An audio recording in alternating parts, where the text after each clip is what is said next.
Hello నమస్తే welcome to our channel. ఈ రోజు ఫిల్మీ అప్డేట్ చూద్దాం. ఈ రోజు నాతో మాట్లాడడానికి ప్రముఖ సీనియర్ జర్నలిస్ట్ జగదేవ్ గారు నాతో పాటు ఉన్నారు. సార్తో మాట్లాడదాం. నమస్తే సార్. నమస్తే అమ్మ.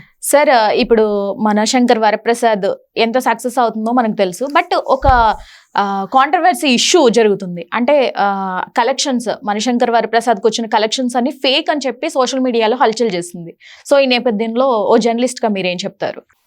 ఇది కూడా ఒక రకమైన పబ్లిసిటీ ఏమో అయ్యుండొచ్చు కదా. ఎగ్జాక్ట్. సో చిరంజీవి గారి సినిమాకి కలెక్షన్స్ ఫేక్ పెట్టుకోవాల్సిన అవసరమే లేదు. అదే ఏదో చిన్న హీరోది పెద్ద హీరోది వచ్చాయంటే ఏం లేదండి. చిన్న ఎగ్జాంపుల్, మన నవీన్ పోలిసెట్ సినిమా కూడా వరుసగా 4 సినిమాలతో అది రిలీజ్ అయింది. 4-5 సినిమాలతో. అది కూడా ఫస్ట్ టైం ఆయన కెరియర్లో 100 కోట్లు క్రాస్ చేసిందంట. ఆయన పెద్ద నమ్మనరావు బాబు అని చెప్పి తమ్మునేలు పెట్టి కూడా చాలా వీడియోస్ రిలీజ్ చేశారు. నవీన్ పోలిశెట్టి లాంటి యంగ్ హీరోకి వచ్చినప్పుడు చిరంజీవి గారి 300 కోట్లు పెద్ద ఆశ్చర్యమే ఉందమ్మా. నేను చాలా సందర్భాల్లో చెప్పాను. అప్పట్లోనే ఆయన 90స్లోనే ఒక్కొక్క సినిమాకి 10 కోట్లు 20 కోట్లు వచ్చిన సందర్భాలు ఉన్నాయి. ఆ 90స్లో వచ్చిన సినిమాలకి ఇప్పుడు లెక్కేస్తే ఎన్ని కోట్లు అవుతుంది? అది వెలకట్టగలమా? సో ఆయన రేంజ్, ఆయన స్టామినాకి ఇంకా సరిపోదు చెప్పాలి నా ఉద్దేశం ప్రకారం ఆయన స్టామినాకి. బట్ సరదాగా ఫ్యామిలీ ఎంటర్టైన్మెంట్ చేయాలనుకున్నాడు, కామెడీగా చేయాలనుకున్నాడు. అందులో డైలాగ్ కూడా ఉంటుంది కదా, ఏంటి కొద్దిగా నీట్గా మాస్ లుక్ ఇచ్చావు అని అంటే, మరి నువ్వు ఫ్యామిలీ లుక్ ఇవ్వలేదా అని అంటాడు వెంకటేష్ గారు. సో ఆ రేంజ్కి అసలు అది చాలా తక్కువ.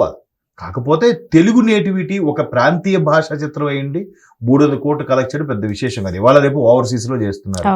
ఒకటేంటమ్మా, ఓటీటీ, శాటిలైటు, ఆడియో రైట్స్ ఇన్ని ఉన్నాయి కదా. సౌత్ ఒక్కటి చాలు. కొన్ని నార్త్లో డబ్ చేయకపోయినా సౌత్ ఒక్కటి చాలు కదా 300 కోట్లు రావడానికి. పైపెచ్చు ఓవర్సీస్లో కూడా. కాబట్టి ఒకవేళ చిరంజీవి అంటే తెలియని వాళ్ళకి రామ్ చరణ్ ఫాదర్ గారు తెలుసు, అంతే కదా. సో ఇంకా బాలకృష్ణ గారికి, వెంకటేష్ గారికి వాళ్ళ పిల్లలు ఇంకా రాలేదు కాబట్టి ఆన్ స్క్రీన్ కి వాళ్ళ గురించి ఇప్పుడు జనరేషన్ చెప్పాలేమో కానీ వీళ్ళకి అవసరం లేదు. రామ్ చరణ్ గారి ఫాదర్ అని కూడా తెలుసు, పవన్ కళ్యాణ్ గారి అన్నయ్య అని తెలుసు. ఇంకేం కావాలి? ఒకవేళ చిరంజీవి ఆయన ఇమేజ్ ఎవరికి క్యాచీగా లేకపోతే నేను చెప్తున్నా, ఈ జనరేషన్ అంతగా తెలియకపోవచ్చు ఆయన స్టామినా, ఆయన ఇమేజ్. అసలు ఇది ఇమేజ్ అంటే ఆయనదే.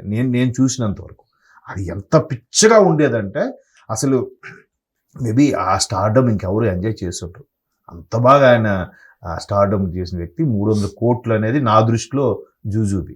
ఇది కాకపోతే ఇదొక రకమైన ఫేక్ న్యూస్ అని చెప్పడం, ఆ చిరంజీవి గారికి హిట్స్ లేవు కాబట్టి ఇలా చెప్తున్నారు అని చెప్పడం. అలాగే అదేమి 1000 కోట్లు అని చెప్పలేదుగా. 300 కోట్లు అంటే ఇవాళ రేపు సర్వసాధారణం అయిపోయింది కదా. 1 డే కలెక్షన్సే సింపుల్ గా ఎంత చిన్న సినిమాకైనా 30-40 కోట్లు వస్తున్నాయి 1 డే కలెక్షన్స్. అలాంటిది సినిమా ఆల్మోస్ట్ 12 రిలీజ్ అయింది, 10 మరో 12 రోజులు అయిపోయింది. మీరు యావరేజ్ గా రోజుకి 30 కోట్లు వేసుకున్నా 12 36 360 కోట్లు అయిపోలే. అంటే నేను చెప్తున్నా, మొదటి రోజు ఇంకా ఎక్కువ అయింది. ఓవర్సీస్ అంతా కలిపి ఆల్మోస్ట్ 78 కోట్లు ఎంతో వచ్చిందంట. కాబట్టి ఫేక్ చేయాల్సిన అవసరం ఏముంది? ఒకవేళ సినిమాకి బ్యాడ్ టాక్ వచ్చింది అనుకోండి, అప్పుడు ఇట్లాంటి ఫేక్ వచ్చాయన్న అర్థం ఉంది. డే 1 నుంచి కూడా భలే ఉంది, కామెడీగా ఉంది, బోర్ కొట్టలేదు, సినిమా అంతా ఎంటర్టైనింగ్ ఉందని టాక్ వచ్చేసింది. ఇంకా దానికి ఇంకా ఫేక్ ఏముందండి? ఫైనల్లీ ట్రోలర్స్ కి ఏదో ఒక టాపిక్ కావాలి కాబట్టి ట్రోల్ చేయాలి. అంతే. Thank you so much sir.